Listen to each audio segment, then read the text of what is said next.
My name is Faisal Saeed Al-Mutar. I was born and raised in Iraq, in the city of Babylon. Grew up in an academic family. My dad is a doctor, my mom is a lawyer, and I'm the failure. So the person who's giving a TED Talk here is the failure of the family. So I grew up in Iraq, Syria, Lebanon, and Malaysia.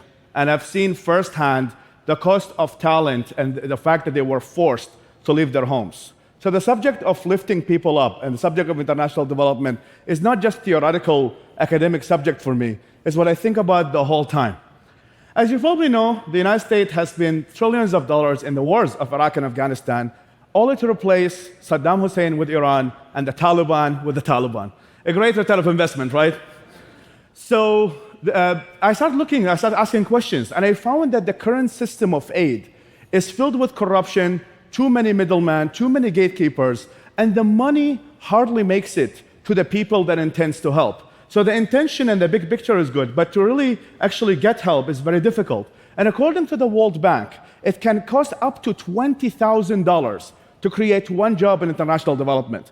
There is still better investment than Twitter or Theranos, but still that is a lot of money wasted. But we also found, and that's the good news, is that almost half of the people in the region say that they intend to start a business in the next 5 years.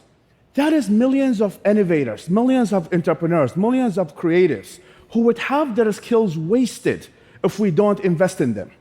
So I started thinking about, what if we actually redefine the model of aid? What if we actually redefine the purpose of aid, and instead of just being a do-good bureaucracy, to actually remove the barriers and define the purpose of aid as moving people towards normalcy, meaning moving people toward the world of supply and demand. And we did just that. So we made it very easy for people to actually get funds, and that's the process that we follow.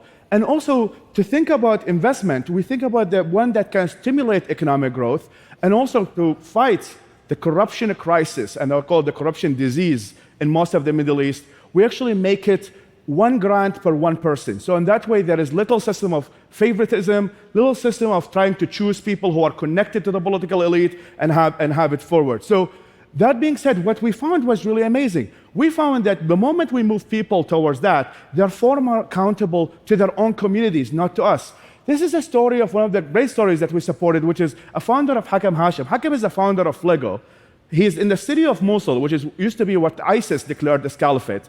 And he founded a taxi female company, and now with the $3,000, I kid you not, he now hires more than 57 people. So think about the return of investment. And he is not alone. He is actually one of 250 projects we supported. Here is Hani Hamada. Hani is a Syrian refugee who lives in Turkey.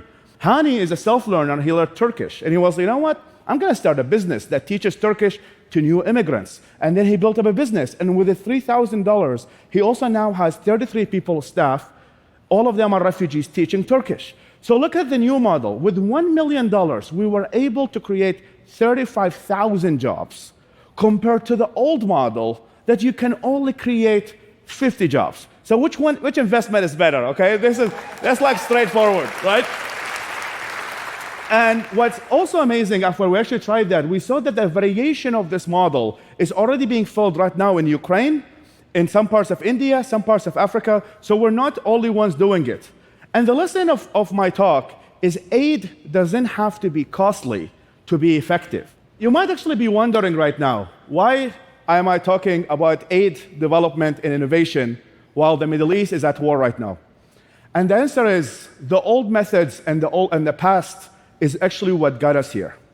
By focusing on the future, by focusing on innovation and entrepreneurship, I believe we can transform the region from a region that's filled with conflict and war to a region that people decide to stay and invest in, to invest in talent other than place that people escape. Thank you so much, Ted. Thank you.